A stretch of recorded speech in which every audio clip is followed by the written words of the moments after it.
ओम नमः शिवाय। सभी व्यूअर्स को धन्यवाद करते हुए 2025 आने ही वाला है। सब इंतज़ार कर रहे हैं बेसब्री से, मैं भी कर रही हूँ। और आप सबके मन में उत्सुकता रहती ही है ये कि कैसे जाने वाला वर्ष है। ये आने वाला वर्ष थोड़ा सा टिपिकल है। अब उसकी बहुत विस्तार से जानकारी मैंने हर एक राशि वालों के लिए अलग अलग बताया है। इसमें मैं आने वाला जो साल है थोड़ा सा आपको संक्षेप में बताऊंगी प्रत्येक राशि के लिए। और अगर आपको और ज़्यादा देखना है विस्तार से, अपनी अपनी राशि के हिसाब से भी देख सकते हैं।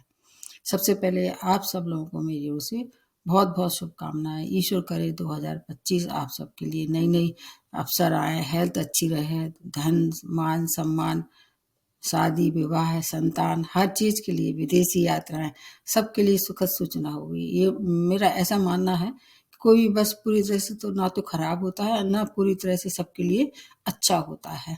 ये कमाल होता है ग्रहों का। अब इसमें प्रतिवर्ष मैं जैसे आपको बताती रही हूँ और इस वर्ष भी बता रही हूँ कि जो 4 ग्रह होते हैं, प्रमुख ग्रह, उनको स्तंभ कहते हैं। वो अपनी राशि बदलते हैं और लंबे समय तक एक ही राशि में रहते हैं।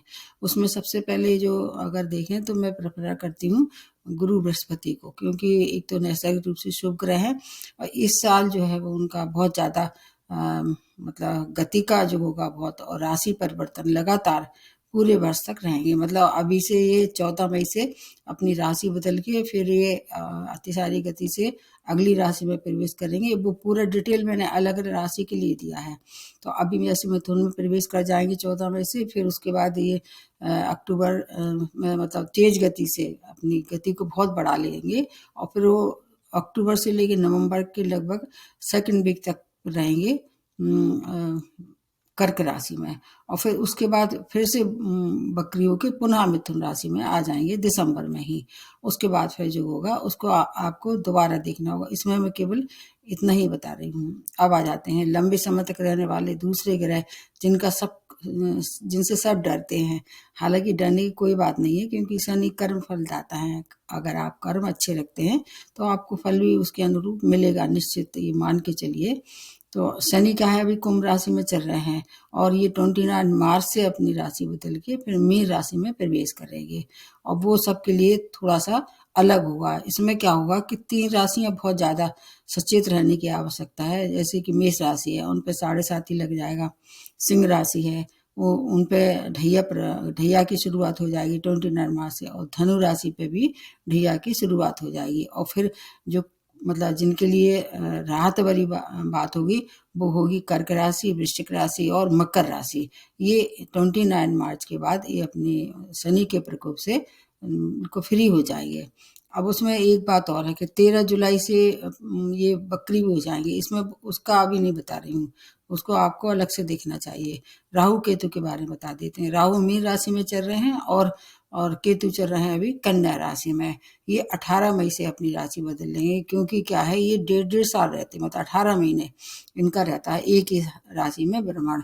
तो अब ये अभी जैसे अभी राहु चल रहे हैं मीन राशि में, अपनी राशि बदल के फिर ये आ जाएंगे शनि की कुंभ राशि में आ जाएंगे।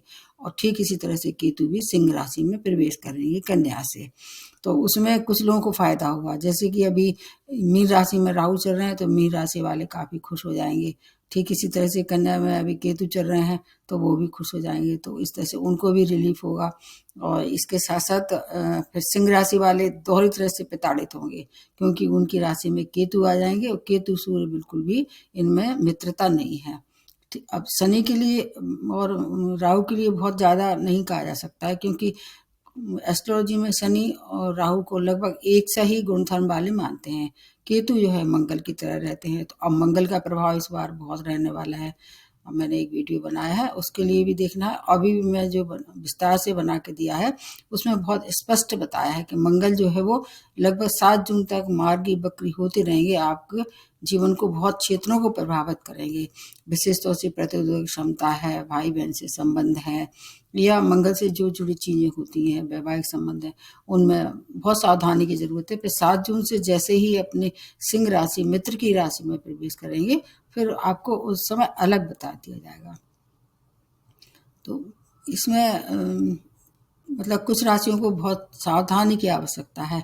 विशेष तौर से 3 राशि बहुत ज़्यादा इस वर्ष परेशान हो सकती हैं कुछ मामले में उन्हें फ़ायदा भी होगा। ये जो ग्रह हैं सबको पूरी तरह से ना तो परेशान करते हैं और ना ही पूरी तरह से लाभ देते हैं। अब आपकी महादशा अंतर्दशा किस ग्रह की चल रही ये देखना होगा। आपके कारक ग्रह हैं, जैसे आप बृहस्पति को देख लीजिए। बृहस्पति अगर कारक उनके पास 5 हैं भाव कारक, अगर उसमें अगर गोचर में आते हैं तो आपको घबराने की आवश्यकता नहीं है। ठीक इसी तरह से शनि के भी ऐसा कहा जाता है, अलग अलग पाए के अनुसार सबसे अच्छा पाया मानते हैं उसमें जो चांदी का पाया होता है उसके मैंने अलग से वीडियो बनाया। फिर सेकंड नंबर पे आ जाता है सोने का पाया, फिर तीसरे नंबर पे आ जाता है तांबे का, और सबसे ज़्यादा बस से शोषण होती है वो है लोहे की पात की। तो देखना होगा, आप इसमें जितना बताऊंगी आपको फिर बोर हो जाएंगे, और रेमेडी में सबको लास्ट में बताती हूँ।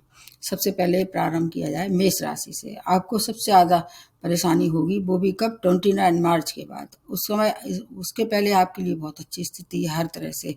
तब तक जो भी आपको काम करना है, क्योंकि अभी बृहस्पति की और शनि की पोजीशन बहुत अच्छी है।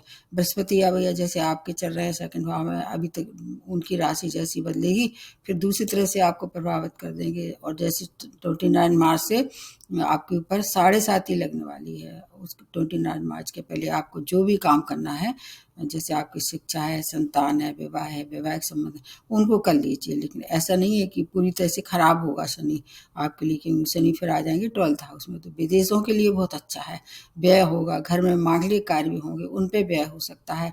आपका जॉब के लिए बहुत अच्छा रहने वाला है समय।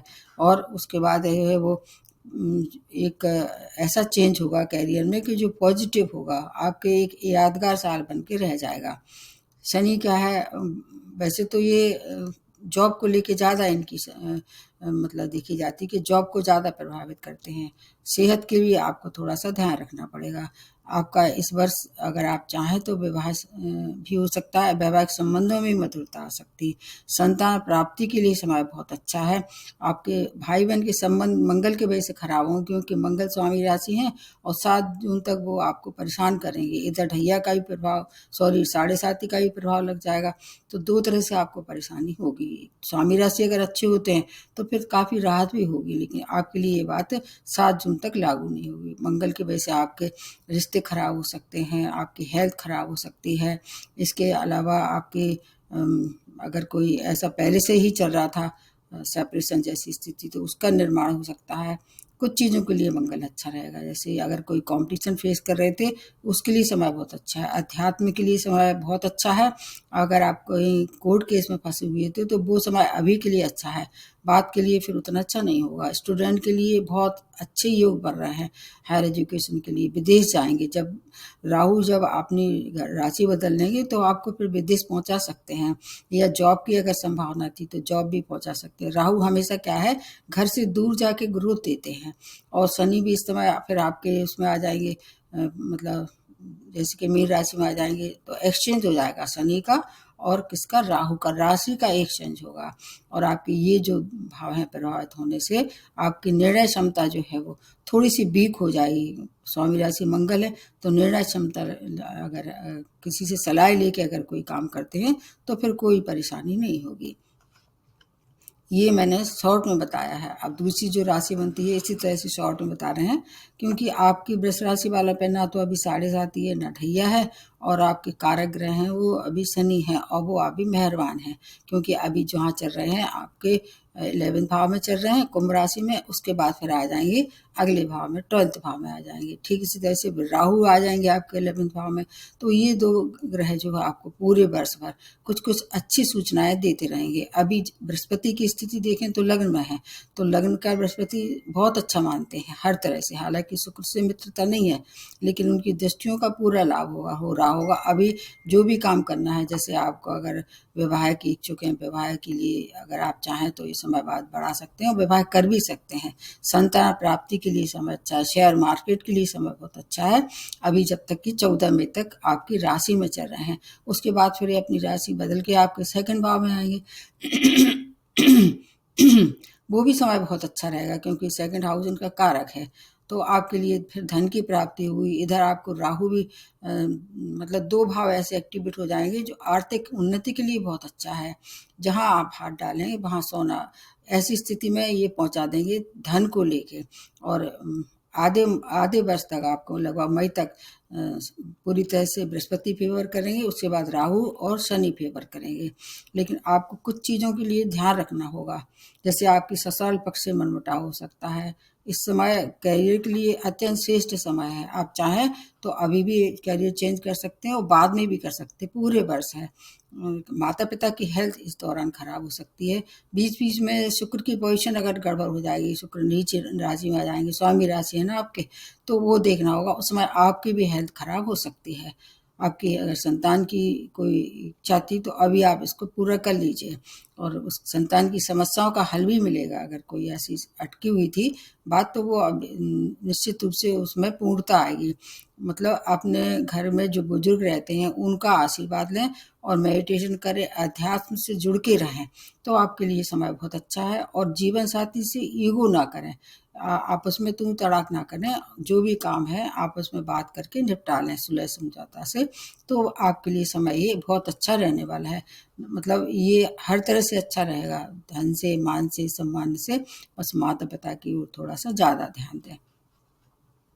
उसके बाद नेक्स्ट जो बनती है मिथुन राशि, आपके तो कारक ग्रह शनि है, और वर्क प्लेस में ये मार्च के बाद मतलब हर एक तरह से आपको फायदा देने वाले हैं। कार्यस्थल में आपका परिवर्तन, जैसे चेंज ऑफ प्लेस हो सकता है, या आप बिजनेस में हैं तो जॉब में जा सकते हैं। अगर जॉब है तो एक और पैरेलल इनकम के लिए समय बहुत अच्छा है। वहाँ आपको वर्क प्लेस में वाद विवाद नहीं करना है, भिड़ना नहीं है किसी से, क्योंकि गुरु जो है पूरे वर्ष भर आपके लिए बहुत सुखद सूचना लेके आए हैं, शुभ सूचना है। जैसे विवाह है, वैवाहिक संबंध है, संतान है, व्यापार है, इन सब के लिए बहुत अच्छे गुरु की स्थिति बनेगी। आपको केवल धन का दिखावा नहीं करना है। कई बार ऐसा होता है मिथुन राशि वाले थोड़े से ये क्या होते हैं कि टॉकेटिव बहुत होते हैं, तो बड़ा चढ़ा के हर हर बात को कहते हैं, उससे आपको बचना होगा। स्टूडेंट के लिए समय बहुत अच्छा है, हायर एजुकेशन के लिए जा सकते हैं। धर्म और कर्म का योग बन रहा है इस दौरान आपको, फिर उनकी दृष्टियों का ये सब विस्तार से आपको अलग देखना होगा। इस दौरान आप चाहें तो भूमिवान के लिए भी अच्छा समय है, सुख समृद्धि होगी इस दौरान। मतलब कुल मिला के है कि कहीं न कहीं आपको किसी न किसी तरह से वर्ष भर शनि और बृहस्पति, राहु केतु के लिए मैंने जो बताया अलग से बनाया है उसके लिए देख लीजिए, लेकिन आपके लिए समय भी 2025 मेरे अंदाज से अच्छा रहने वाला है। उसके बाद आ जाते हैं कर्क राशि। आपके तो कारक ग्रह बृहस्पति हैं। अभी ढैया में अभी 29 मार्च तक आपको जो अभी चल रही थी परेशानी, उसमें थोड़ी सी राहत तो निश्चित रूप से हो रही हो, क्योंकि मार्गी हो गए हैं शनि, और ऊपर से थोड़े से और ग्रह जो आपके फेवर में चल रहे हैं। आपकी मनोकामनाएं पूर्ण होने का समय है। जब बृहस्पति अपनी राशि बदल लेंगे तब तक आपके लिए बहुत अच्छी सूचना है, उसके बाद भी आपके लिए अच्छी सूचना है। बस आपके अपने पिता की हेल्थ की केयर करनी होगी। कैरियर के लिए बहुत सफलता वाला समय है। आप चाहें तो देश विदेश जा सकते हैं। कैरियर के लिए अप्लाई किया था, अब तक वीज़ा वगैरह नहीं मिल रहा था, अब वो वीज़ा इस दौरान हो सकता है बन जाए। संतान की उन्नति, आर्थिक लाभ, संतान की हर एक समस्याओं का इस्तेमाल आप निर्णय जो इतनी कुशाग्रता से करेंगे कि हर एक चीज़ पे आप अपनी समस्याओं का हल निकाल लेंगे। और इसके साथ साथ मतलब कोई घर में मांगलिक कार्य भी इस दौरान हो सकता है, उस पर थोड़ा आपको व्यय करना पड़ेगा। आपको अभी एक बात की सलाह दी जाती है कि जो कोई गैर कानूनी कार्य ना करें। मतलब सब पूरे चारों ग्रहों को देख के बता रही हूँ, क्योंकि आपके तो स्वामी राशि ढाई ढाई दिन में राशि बदल लेते हैं। राहु केतु और शनि और ये बृहस्पति को देख के बता रही हूँ कि आपको कानूनी दायरे में रह के काम करना है और किसी की झूठी गवाही में नहीं पड़ना है, अन्यथा आपको ऊपर स्वयं के ऊपर आरोप लग सकते हैं। उसका और विस्तार से वीडियो देख लीजिए। घबराने की आवश्यकता नहीं है, और वाणी पे भी नियंत्रण रखना है। जो बोलना है सत्य बोलना है, फिर आपका समय बहुत अच्छा रहने वाला है। 2025 ये आपके लिए बहुत बड़ी वरदान सिद्ध होगा, जो परिवर्तन हुए हैं उनके लिए। उसके बाद आ जाते हैं सिंह राशि। आपको सबसे ज़्यादा सचेत रहने की आवश्यकता है, इसलिए क्योंकि ढैया का प्रभाव है, और शनि एक तो सूर्य की राशियों को, मंगल की राशियों को और चंद्रमा की राशियों को सबसे ज़्यादा प्रभावित करते हैं जब ढैया के या साढ़े साती के रूप में आ जाएं। तो ये दूसरे नंबर की राशि है, इसको बहुत सतर्क रहने की आवश्यकता है, क्योंकि ढैया जैसे ही लग जाएगा 29 मार्च से, आपको एक तो दोनों की मित्रता नहीं है। ऊपर से क्या है, ये जो भाव होगा अष्टम भाव, लोहे का पात कहते हैं, इसमें इसमें अच्छे नहीं मानते हैं। मतलब जैसे चोट चपेट दुर्घटना के शिकार हो सकते हैं, गुप्त शत्रुओं से आपको परेशानी हो सकती है, अचानक धन का लाभ हो सकता, हानि हो सकती है, ससुराल पक्ष से आपकी अनबन हो सकती है। अष्टम भाव जहाँ जहाँ मतलब जिस चीज से संबंध रखता है उसमें सावधानी की आवश्यकता है। पर ऐसी बात नहीं है, क्योंकि कुछ चीजें आपके फेवर में होने वाली हैं, क्योंकि बृहस्पति आपको पूरे वर्ष आपकी रक्षा करेंगे। जैसे कैरियर में उन्नति, समस्याएं जो अगर कहीं आ भी रही थी तो वो निश्चित रूप से आपके फेवर में आएंगी, उन समस्याओं का हल भी मिलेगा और उससे आपको आर्थिक लाभ होगा। संतान की ओर से शुभ समाचार मिलेगा, उनकी कोई अगर कोई परेशानी थी तो वो दूर करने के लिए बहुत अच्छा समय है ये। धन के लिए थोड़ी परेशानी जरूर होगी। प्रेम में है तो प्रेम प्रसंगों के लिए बहुत अच्छा है, विवाह में परिणित कर सकते हैं। वैवाहिक संबंध खराब हो सकते हैं, क्योंकि जैसे ही ऐसी स्थिति बनती है तो आपको उस ओर बहुत ध्यान रखना होगा, क्योंकि क्या है, केतु आपकी राशि में आ जाएंगे इस बार, इसलिए आपको ध्यान ज्यादा रखना है। केतु सेपरेशन देते हैं, पहले से ही मतभेद चला आ रहा था तो हो सकता है इस दौरान आपका सेपरेशन हो जाए। और दूसरे विवाह के लिए भी फिर बृहस्पति आपके लिए तैयारियां करवा देंगे, उसका बहुत विस्तार से मैंने वीडियो बनाया है। आपका जो अगर कोई और भी कोई परेशानी है तो आपको जैसे साझेदारी से परेशानी आ रही थी उसमें तूल ना दें। इस समय ढैया के जब उसमें 7.5 के जब ढैया के प्रभाव किसी भी राशि पे आते हैं तो व्यापार बहुत सोच समझ के करना चाहिए। जैसे व्यापार में विस्तार, साझेदारी से अपना व्यवहार अच्छा रखें जो, और शेयर मार्केट से भी दूर रहना चाहिए। आपका एक ईगोइस्टिक जो नेचर होगा और जो आप मतलब किसी पे अपना बात थोपने वाली जो बात होगी, उससे आपके संबंध निश्चित रूप से आपके और जो घर परिवार के लोग हैं उनसे खराब हो सकते हैं। इस पर बहुत ध्यान रखना है और धन का इन्वेस्टमेंट बहुत सोच समझ के करना है। हेल्थ की भी केयर करनी पड़ेगी। इसलिए कुल मिला के है कि सिंह राशि वालों के लिए समय ये बहुत अच्छा नहीं कहा जा सकता है, लेकिन घबराने की आवश्यकता नहीं है। रेमेडी मैं सबसे बाद में बता दूंगी आपको, वो करते रहिए, फिर पूरे वर्ष भर आपको उससे रक्षा भी रहने वाली है। अब उसके बाद नेक्स्ट जो बनती है वो है कन्या राशि।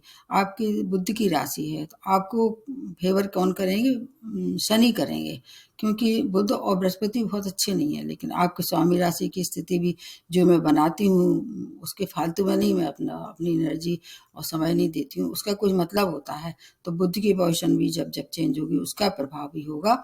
अब आपको एक रिलीफ होने वाला है इसके लिए 18 मई से। केतु ने जो आपकी राशि में अपना डेरा जमा रखा था वो अब समाप्त हो जाएगा, क्योंकि वो सिंह राशि को परेशान करने के लिए तैयार बैठे हैं 18 मई तक। उसके पहले आपको थोड़ी अपने मतलब जीवन में अनुकूलता बना के रखनी चाहिए, और उसके बाद अपने जीवन साथी से संबंध खराब ना हो। साझेदारी में व्यापार करते हैं उनसे अच्छे संबंध रखें। भ्रम की स्थिति किसी भी स्थिति में अच्छी नहीं मानती है। अब उसके बाद फिर कैरियर में सफलता के लिए विशेष समय है। आपकी जो है स्थायी संपत्ति का लाभ हो सकता है। आप चाहें तो रोग शत्रु से भी उसके बाद छुटकारा मिलेगा आपको। उसके पहले क्या है, अभी राहु आपको रहस्यमय बीमारियों से प्रताड़ित कर रहे होंगे। ये बहुत खतरनाक होता है। राहु इस मामले में बहुत ज्यादा एक्सपर्ट है, मतलब ये कहना चाहिए कि राहु के बराबर कोई सस्पेंस पैदा नहीं कर सकता है। ऐसी बीमारी जिनकी डायग्नोसिस होना बहुत मुश्किल होता है अगर महादशा अंतर्दशा भी सपोर्टिव नहीं है। अगर महादशा अंतर्दशा सपोर्टिव है फिर उसमें डायग्नोसिस हो जाएगा। हेल्थ को थोड़ी सी जरूर क्रिटिकल कंडीशन में डाल देते हैं।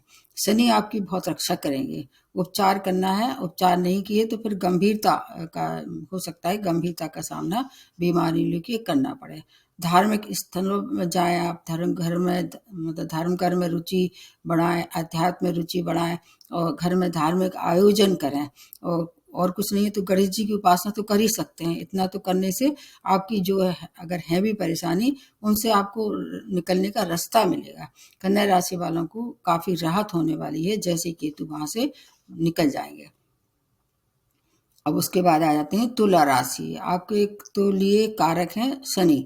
शनि आपके लिए श्रेष्ठ है, बहुत अच्छा समय है। शनि की क्या क्या देने वाले हैं, प्रतियोगिता में सफलता, शत्रुओं से कोई परेशानी थी, मानसिक लूस हो रहा था, शत्रु शांत हो जाएंगे और गुरु अभी ये समय जहाँ चल रहे हैं उसके बाद की स्थिति गुरु की भी बदल जाएगी, तो आपके लिए गुरु भी वरदान सिद्ध होने वाले हैं। हालांकि शुक्र और बृहस्पति दोनों की मित्रता नहीं है, लेकिन चूंकि गुरु की जो स्थिति है वो बहुत अच्छी होगी, संतान सुख के लिए अच्छी होगी। अगर आपके मतलब बच्चे बड़े बड़े हो गए हैं, आप नाना नानी या दादा दादी बनने वाले की आपकी अगर इच्छा थी, तो वो इच्छा पूर्ति करेंगे। ये इसके लिए बहुत अच्छा समय है। संतान की ओर से मतलब मैं कह रही हूँ शुभ समाचार मिलेंगे। उनकी तरक्की रुकी हुई थी, उनको जॉब नहीं मिल रहा था या उनका विवाह नहीं हो रहा था, वो सब अब बहुत अच्छा आपके लिए समय आने वाला है। आप अपनी आत्मा का स्वयं अवलोकन करने का मौका मिलेगा, ये अच्छी बात है। अगर है भी चिंतन मनन से आप अपनी हर समस्या का समाधान निकालेंगे। स्वास्थ्य में भी सुधार होगा। फिटनेस पे आपको ध्यान देना चाहिए, जैसे आप प्राणायाम करते हैं या व्यायाम करते हैं, एक्सरसाइज वगैरह, उससे आपकी जो परेशानी है दूर होगी। नए कार्य की शुरुआत भी इस समय बहुत अच्छी करेंगे। भाई बहनों के लिए भी बहुत अच्छा समय है। आपके लिए तो है, आपके छोटे बड़े भाई बहनों के लिए समय बहुत श्रेष्ठ रहने वाला है। उनके संग मिलकर कोई नए कार्य की भी इस दौरान आप शुरुआत कर सकते हैं। इस वर्ष आपको यात्राएं बहुत करनी पड़ सकती हैं, वो यात्राएं आपके लिए फ्रूटफुल रहने वाली हैं। अगर अच्छी यात्राएं हैं, उनसे धन लाभ हो रहा है, मान सम्मान की प्राप्ति हो रही है, तो यात्रा निश्चित रूप से करना चाहिए, पर सावधानी के संग करना चाहिए। बस यात्रा में वैसे भी ये कहने वाली बात नहीं है, हमेशा सावधानी रखनी चाहिए। आपके लिए समय बहुत अच्छा है ये। अब आ जाते हैं वृश्चिक राशि लिए। आपके लिए इस खुशखबरी है, क्योंकि ढैया समाप्त होने में है 29 मार्च के बाद। आपके लिए सुखद सूचना है, उसका वीडियो मैंने अलग से भी बनाया है। अब इसके बाद जो आपके जहाँ शनि आएंगे वो पंचम भाव में आ जाएंगे। हालांकि पंचम का शनि बहुत अच्छा तो नहीं मानते हैं, लेकिन चूंकि मूल त्रिकोण है और बृहस्पति जो है वो आपके कारक हैं, इसलिए इसका प्रभाव थोड़ा सा आपको कम मिलेगा। अभी बृहस्पति की पोजीशन बहुत अच्छी है, सप्तम भाव में है। जब तक आप चाहें तो विवाह के लिए अगर आ रहे हैं प्रपोजल, स्वीकार कर लीजिए। और संतान के लिए अच्छा है, आपके लिए आपकी जो बौद्धिक क्षमता है उसमें विकास होगा। कब तक? 14 मई तक। 14 मई के बाद क्या है, बृहस्पति का सपोर्ट कम हो जाएगा, इधर शनि से राहत हो जाएगी। मतलब कहीं ना कहीं कुछ न कुछ तो आपको भी फायदा होगा। जैसे विदेशी यात्राएं होंगी, उन पर थोड़ा सा व्यय करना पड़ सकता है। धनागमन के लिए बहुत अच्छी स्थिति है। अगर कोई प्रॉपर्टी मैटर कहीं से उलझा हुआ था, सुलझ जाएगा वो मैटर। अगर आप प्रॉपर्टी से जुड़े कोई काम कर रहे थे, उसके लिए समय बहुत अच्छा है, बहुत सारा धन कमा सकते हैं।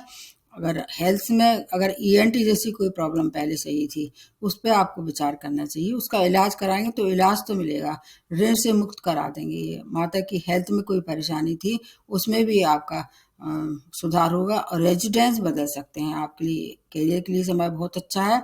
वाणी पे आपको कंट्रोल रखना चाहिए। अगर कोर्ट केस में भी अगर कहीं निर्णय आने वाला है तो वो आपके पक्ष में आएगा, क्योंकि मंगल अभी आपके लिए जून तक बहुत सपोर्टिव नहीं रहेंगे। स्वामी राशि हैं, आपकी हेल्थ का ध्यान रखना होगा। और थोड़ी जिन जिन भाव को मंगल आपके लिए हैं, मालिक हैं, उनको आपको विशेष केयर की आवश्यकता है। अलग से भी बता देंगे और विस्तार से भी इसका वीडियो मैंने बनाया है। आपको अपने थोड़ा ध्यान रखना है किसका, हेल्थ का। उसके बाद आ जाते हैं धनु राशि। आपके लिए ये थोड़ी सी परेशानी पैदा कर देंगे शनि 29 मार्च तक। अभी क्या है, अभी आप बिल्कुल फारिग हैं जब तक कि 29 मार्च है। जो भी काम आपको करना है निपटा लीजिए। जैसे नए जॉब की प्राप्ति है, नए कार्य की किसी भी तरह शुरुआत कर सकते हैं, शादी के लिए, विवाह के लिए, सबके लिए समय अच्छा है। क्योंकि वैसे तो अभी बृहस्पति आपके लिए अच्छे नहीं है, बृहस्पति की पोजीशन भी उसके बाद बदल जाएगी 14 मई से। तो फिर आपके लिए बृहस्पति फेवर में आ जाएंगे। लेकिन शनि की शुभता मिलने वाली थी, अब तक जो मिल रही थी उसमें कमी आ जाएगी। आपको मतलब मिला जुला प्रभाव रहने वाला है। कैरियर के लिए समय अभी अच्छा है। आपके लिए कैरियर में ऊंचाई तक पहुंचा लीजिए। अभी जो भी निर्णय लेना है ले लीजिए, आपके निश्चित रूप से आपके फेवर में निर्णय होंगे। उसके बाद आपको फिर शनि परेशान करेंगे। कार्य क्षेत्र में वाद विवाद ना करें, जॉब में कोई लापरवाही ना करें, अन्यथा फिर दोबारा परेशानी आ सकती है। माता की हेल्थ की केयर करना आपके लिए भी बहुत आवश्यक है।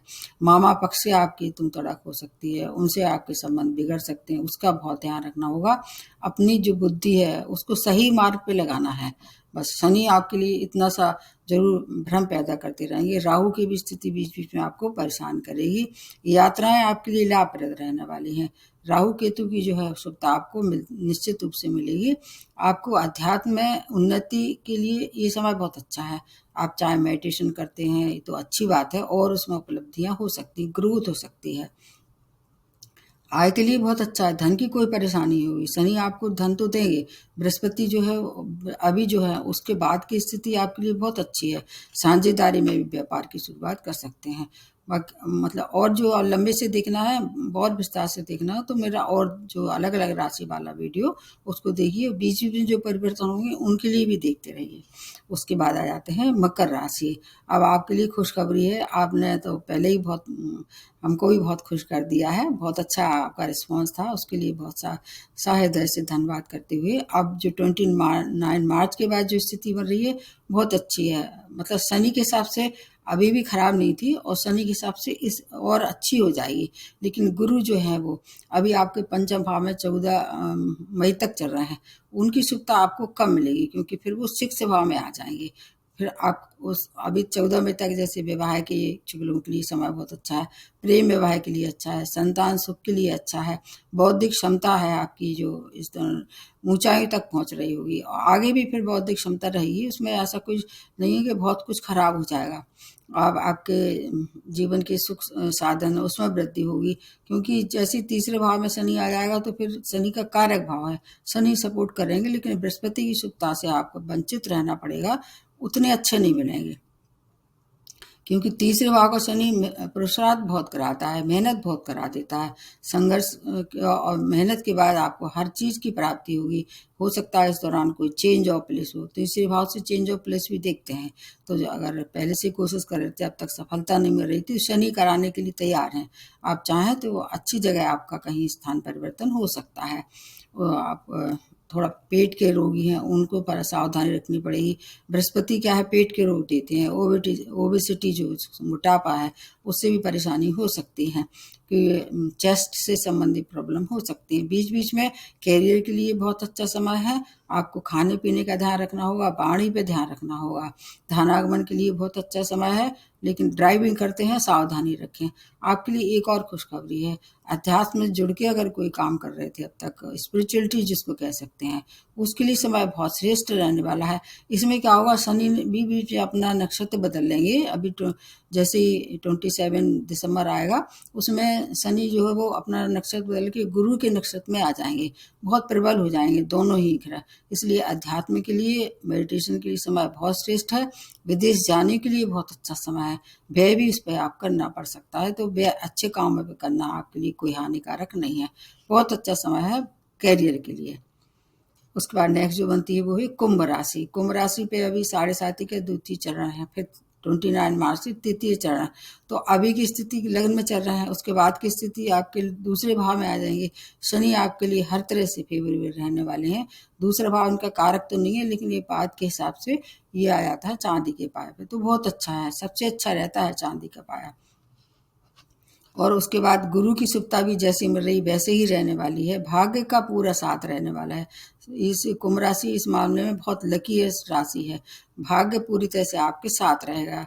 आपका मेडिकल एक्सपेंस ये बढ़ा सकते हैं, बीच बीच में हेल्थ को प्रभावित करेंगे। आपके रिश्ते जो हैं वो बिगड़ सकते हैं, जब तक कि अभी आपके लग्न में ये चल रहे हैं। रिश्तों में बहुत ध्यान रखना पड़ेगा। और उसके बाद क्या होगा, आपके लग्न में राहु आ जाएंगे, मेन बातें हैं, और केतु आपके सप्तम भाव में आ जाएंगे। तो जीवन साथी से संबंध में बहुत ध्यान रखना होगा।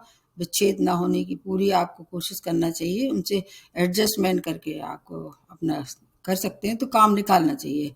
बिगाड़ने में कुछ नहीं आता है, बिगड़ जाते हैं, लेकिन बनाने में बहुत टाइम लगता है रिश्ते। और बाकी अगर आप व्यापारी हैं, साझेदारी में व्यापार करते हैं, तो अभी तक आप कर डालिए। ये लगभग है 18 मई तक का समय है। उसके बाद फिर अगर शुरुआत करते हैं तो बहुत मतलब सोच विचार के और पूरा ध्यान रखें कि जिसके संग आप साझेदारी में व्यापार शुरुआत कर रहे हैं उसको आप कितना जानते हैं, उसकी पूरी इंक्वायरी करके फिर उसके साथ आप आगे बढ़ें, अन्यथा आपको धोखा हो सकता है। कोशिश ये करें कि साझेदारी व्यापार उसके बाद न करें, जैसा चल रहा है उसको वैसे ही चलने दिया जाए। आपको बॉस से आपके अगर कोई परेशानी थी तो वो भी दूर हो जाएगी। आप आपकी राइट आई में परेशानी हो सकती है, और यूरिन जैसी परेशानी, जैसे यूरिन की संबंधित कोई परेशानी थी, उसमें आपको जूझना पड़ सकता है। लेकिन संतान की ओर से अच्छी सूचना मिलेगी। संतान, शिक्षा, प्रेम, इनके लिए समय बहुत अच्छा है। लेकिन वैवाहिक संबंध में कटुता आ सकती है जब राहु आपकी राशि में आ जाए। स्टूडेंट की समय बहुत सफलता भरा है। आप चाहें विदेश हायर एजुकेशन के लिए भी जा सकते हैं। बस रिश्तों में किसी भी तरह से भ्रम ना आने दें, फिर आपके लिए समय बहुत अच्छा रहने वाला है। जाता हुआ बस शनि तीसरा जैसे चरण हो जाएगा, धीरे धीरे करके समाप्ति की ओर, धन के लिए बहुत अच्छा समय रहने वाला है। उसके बाद आ जाते हैं मीन राशि। आप पे भी 7.5 का द्वितीय दौर शुरू हो जाएगा। अब प्रथम चल रहा है 29 मार्च के बाद। उसके बाद आपके लिए ये जो मतलब राहु आपके राशि में चल रहे हैं, बहुत खुशखबरी है। क्योंकि अभी आपके राहु जब लग्न में थे तो आपको बहुत परेशान किया होगा, लोगों से धोखा भी मिला होगा। इसके अलावा मन को भी काफ़ी भ्रमित किया होगा। इल्यूजन पैदा करते हैं राहु। और व्यापार में, साझेदारी में व्यापार कर रहे हैं, उनसे हो सकता है मनमुटाव हुआ। जीवन साथी से संबंध में एडजस्टमेंट करके चलना पड़ा होगा। अब इससे आपको राहत होगी। तो अब जैसे ही शनि आपके कहाँ जाएंगे, जो अगले पादे में आ जाएंगे, तो उससे आपको काफ़ी राहत होगी। और राहु की वजह से आपको भी बहुत विदेशी यात्राएं उन्होंने अभी करा सकते हैं। 18 मई तक के लिए समय बहुत अच्छा है। विदेश में रहने वालों के लिए समय बहुत अच्छा है। 18 मई तक आप चाहें इस दौरान कर दीजिए, PR के लिए या सिटीजनशिप के लिए, ग्रीन कार्ड, जो भी वहाँ के लिए आपके लिए लगता हो, उसके लिए अप्लाई कर दीजिए। इसमें निश्चित रूप से सफलता मिलेगी। कैरियर के लिए बहुत अच्छा है, नए अवसर प्राप्त होंगे। और इसके अलावा भूमि वाहन के लिए समय बहुत अच्छा है। संतान सुख के लिए अच्छा है। प्रेम के लिए अच्छा है। प्रेम विवाह के लिए समय अच्छा है। गुरु की शुभता भी आपको मिलती रहेगी। गुरु आपके लिए स्वामी राशि हैं, लेकिन मतलब मैंने बताया, इस वर्ष वो मतलब आते जाते रहेंगे, बार बार अपना सफर जो है वो बदलेंगे हर एक राशि के हिसाब से। तो इसका आपको ध्यान रखना होगा। अगर महादशा अंतर्दशा बृहस्पति की ही चल रही है तो आपको फिर और ज़्यादा ध्यान रखना होगा। इसके साथ साथ बहुत सी चीज़ें और हैं देखने वाली। और एक और मैंने मूलांक के हिसाब से भी बनाया है। अगर आपको मालूम, अपनी डेट ऑफ बर्थ सही नहीं मालूम है, कई लोग मैंने देखे हैं उनको अपना टाइम नहीं मालूम होता है, कहीं को किसी को अपने पूरी जानकारी नहीं होती डिटेल, तो मूलांक वाले जो है उनको देखिए, उससे भी काफ़ी कुछ राहत होगी। वैसे एक्यूरेट तो कहना बहुत मुश्किल होता है, क्योंकि जिसने आपकी किस्मत लिख दी है वही पढ़ के सही बता पाता है। इस तरह से कोई अगर आपको झूठा आपको प्रलोभन देता है या झूठा आश्वासन देता है, मैं भी नहीं देती हूँ कि 100% से सही निकलेगा। लेकिन मेरा, जहाँ तक मेरा मतलब वो मतलब नॉलेज है, तो अगर आपके जो मैं बता रही हूँ या जो भी बताया एस्ट्रोलॉजर, 50% भी अगर सही बनता है तो आप बहुत लकी हैं। अब आ जाते हैं रेमेडी क्या क्या है। शनि के लिए तो जैसे मैंने हमेशा ही बताया है, शनि अगर आपको खराब फल दे रहे हैं, 7.5 या ढैया के प्रभाव में है, आपको छायादान करना है। छायादान एक ऐसा सरल उपाय है जो आप कहीं भी रह के, किसी भी कंट्री में रह के कर सकते हैं। उसका वीडियो आपको देखना होगा। अगर गुरु के वजह से परेशानी आ रही, क्योंकि गुरु क्या है, 6वें 8वें भाव में अच्छे फल नहीं देते हैं, इसलिए उनका दान करना चाहिए। पीली चीज़ों का दान करना, उससे वो शांत हो जाएंगे, मेन बातें हैं। और केसर का तिलक लगाएं अपने, मतलब उनकी स्वयं पे इस तरह से करें। और दान जरूर पीला करना चाहिए। अब इसके अलावा राहु केतु की वजह से बता देते हैं। राहु अगर आपको परेशान कर रहे हैं तो भैरव जी की उपासना कीजिए, शिव की शरण में जाइए। केतु जी अगर आपको परेशान कर रहे हैं, वैसे केतु क्या है, बहुत परेशान वैसे नहीं करते हैं, लेकिन इस समय क्या है, वो सूर्य की राशि में आ रहे हैं, जो कि उनकी शत्रु की राशि है, इसलिए इस बार सबसे ज़्यादा परेशानी करेगी केतु। और फिर केतु के लिए क्या है, गणेश जी की उपासना कीजिए, किन्नरों को दान करना चाहिए। और इसके अलावा एक और ग्रह जो वो पूरे वर्ष, आधे वर्ष तो करेगा, मंगल। मंगल के लिए हनुमान जी की शरण में जाइए, लाल दान करिए। इतना आप करते हैं तो निश्चित रूप से आपकी समस्याओं का हल मिलेगा, आपके जीवन की रक्षा होगी और बहुत सी जो मनोकामना है वो पूर्ण होगी। तो इसके साथ ही समाप्त करते हुए, ये वीडियो थोड़ा सा लंबा हो गया है। और मुझे को एक बात और बता दीजिए, आप लोग मेरी आवाज़ जो आप लोगों को मतलब मैं बोल रही हूँ वो क्लियर नहीं है या उसकी साउंड कम है, कुछ लोगों को ऐसी शिकायत है, अपने अपने हिसाब से आप कमेंट बॉक्स में लिख के मुझे बता सकते हैं। एक बार पुनः आने वाले 2025 की बहुत बहुत शुभकामनाएं। धन्यवाद।